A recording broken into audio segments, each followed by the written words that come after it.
Bismillahirrahmanirrahim. Alhamdulillah wassalatu wassalamu ala Rasulillah wa ala alihi wa sahbihi ajma'in. Wa ba'd. Assalamualaikum warahmatullahi ta'ala wabarakatuh. At magandang araw sa inyong lahat. At nandito po kami ngayon upang magbigay ng napakahalagang anunsyo. Ito po ay patungkol sa pagpasok ng araw ng Eid. Ngayon po sakto na July 4 po tayo ngayon at ngayon po yung tinatawag na pagsasagawa ng ru'ya, sapagkat sa according sa Sharia, pag pumasok ang ika-29 ng Ramadan, ito po ay ang panahon na kung saan titignan po natin kung pumasok na po ang bagong buwan o yung tinatawag na hilal. So masyru' po na may mga grupo ng mga ulama at mga muslimin na pumupunta sa mga matataas na lugar upang tignan ang ru'ya.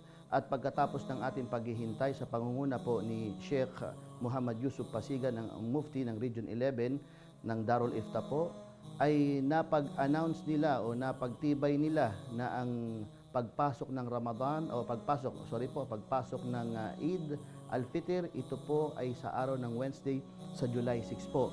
So mag-aayuno pa po tayo at kukumpletuhin natin yung 30 days katulad ng ahkam na ating sinusunod. At ngayon po kasama po natin ang ating butihing ustad, ang Vice President ng Mercy Islamic Foundation, upang magbigay linaw pa patungkol sa kung paano o bakit nakapaglabas ng ganitong rulings ngayon ng Darul Ifta para sa ating mga viewers at maging malinaw sa kanila bakit natin kinumpleto yung 30 days. At andito po ang ating Sheikh. Assalamualaikum Sheikh Abdul Fattah. At welcome sa programa. Ito po ay taon na natin ginagawa. Ngayon po ay wala si Mufti sapagkat nag-iikot siya sa lugar ngayon para i-announce ito. At tayo bilang mga grupo dito sa Mercy Islamic Center ay nabigyan niya ng otorisasyon o authority na mag-announce nitong ru'ya. At syempre inimbitahan namin kayo para magbigay ng linaw. Bakit natin nagawa itong ganitong announcement? Ano ba ang batayan natin sa Sharia ng ganito, Ustad? Alhamdulillah, wassalatu wassalamu ala Rasulillah wa ala alihi wa sahbihi wa man wala.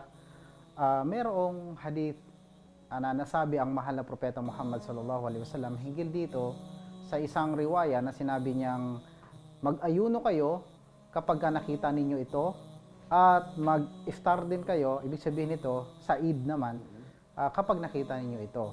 At kapag naging maulap sa inyo ang kalangitan ay kumplituhin ninyo ang 30 araw, ang Sha'ban. Sa isang riwaya ni Ibn Hibban, yun ay kay Bukhari at kay Imam Muslim, sa kay Ibn Hibban, talagang sinabi niyang sa kanyang riwaya na fasumu talatin. Ibig sabihin, sa dulo is, sabi niya, mag-ayuno kayo ng 30 araw kapag naging maulap sa inyo. At yun ang basihan ng ating Darul Ifta o ng mga ulama natin na kapag hindi nakita ang buwan ay kukumplituhin ang Ramadan ng 30 araw. Mashallah. So, kanina, sa paghihintay natin, Ustad, almost alas 8 na ngayon ng gabi, ngayon sa oras sa Pilipinas, dahil nakipag-coordinate pa ang ating mga ulama sa iba't ibang lugar.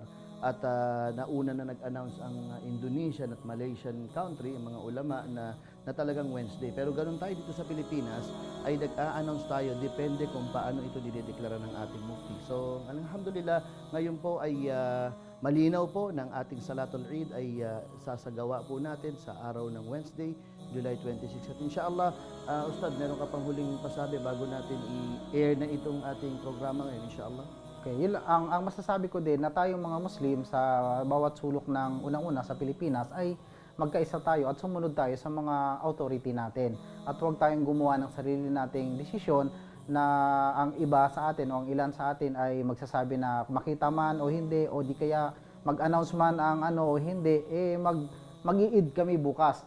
Ito ay taliwas sa sunna ng mahal na propeta Muhammad sallallahu alaihi wasallam at pakaiwasan natin na mahulog tayo sa gawaing bid'ah. Mashallah, jazakallah khair. At mga kapatid at mga kababayan, ito po ay impormasyong malinaw na ngayon po ay ina-announce po ng Darul Ifta dito po sa Pilipinas na ang Salatul Eid po ay gagawin sa July 6. Ito po ay sa araw ng Wednesday. Hanggang dito na lang po. Maraming salamat po sa inyong pakikinig at panunood dito po sa Mensahe TV. Wa sallallahu ala nabiyina Muhammadin wa ala alihi wa sahbihi ajma'in.